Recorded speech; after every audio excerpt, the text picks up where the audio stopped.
अमीर अब्बास साहब, ये बताइएगा आपको क्या लगता है अब ये निगरान सेटअप का जो मामला है, वैसे मुझे एक चीज समझ नहीं आ रही थी, अपोजिशन का सिंगल एजेंडा ये था इमरान खान साहब घर जाएं, हुकूमत घर जाए।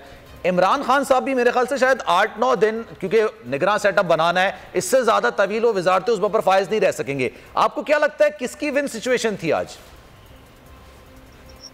देखें सलमान, जो कुछ आज हुआ उसको जो बेशतर आइन और कानून को समझने वाले लोग हैं, क्योंकि हम पहले सारा दिन कौमी असम्बली में थे, उसके बाद आधा दिन सुप्रीम कोर्ट में गुजरा, तो अक्सरियती लोगों की राय है कि आज जो स्पीकर ने रूलिंग दी वो रूलिंग गैर आईनी है। अच्छा, देखें, अगर आप वोट ऑफ नो कॉन्फिडेंस की कार्रवाई को रोक देते हैं, मुस्तरद कर देते हैं, तहरीक को मुस्तरद करते हैं एक जवाज बनाकर, जबकि आइन के अंदर कोई ऐसा जवाज मौजूद नहीं है कि आप फलां वजह से वोट ऑफ नो कॉन्फिडेंस की तहरीक को रोक देंगे। सही है। तो इसका मतलब है फिर तो पाकिस्तान में कभी भी वोट ऑफ नो कॉन्फिडेंस की तहरीक कामयाब नहीं हो सकेगी। आज से 10 साल के बाद अगर कोई ऑपोजिशन उस दौर के वजीर आजम के खिलाफ वोट ऑफ नो कॉन्फिडेंस लेकर आए और उस दौर का स्पीकर जो हुक्मरान जमात का बिठाया हुआ स्पीकर हो और वो उठकर कह दे कि भाई वजीर आजम के खिलाफ कत्ल की साजिश हो रही है, लिहाजा मुस्तरद।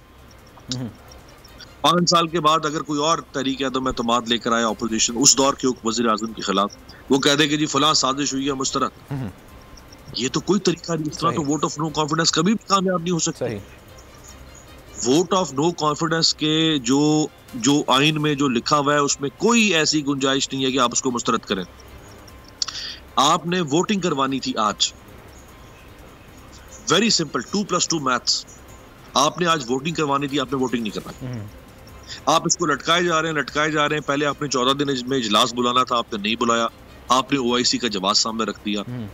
उसके बाद जब इजलास हुआ तो 31 तारीख को था, आपने उसको 2 दिन के लिए मौखर करके कहा जी 3 अप्रैल को इजलास हो, और आज आप एक नई शुद्धि आपने छोड़ दी। मॉरल जो इसकी मॉरल स्टैंडिंग है उसके ऊपर बात हो सकती है। अच्छा, कि क्या तहरीक अदम एतमाद आनी चाहिए थी या नहीं आनी चाहिए थी, इसके ऊपर बात हो सकती है कि क्या लोगों को अपनी पार्टी के बरखिलाफ जाके वोट देना चाहिए या नहीं। इस पे बात हो सकती है कि क्या वोट खरीदे जाने चाहिए या नहीं। मैं इन तीनों सवालों के जवाब में कहूंगा नहीं। सही।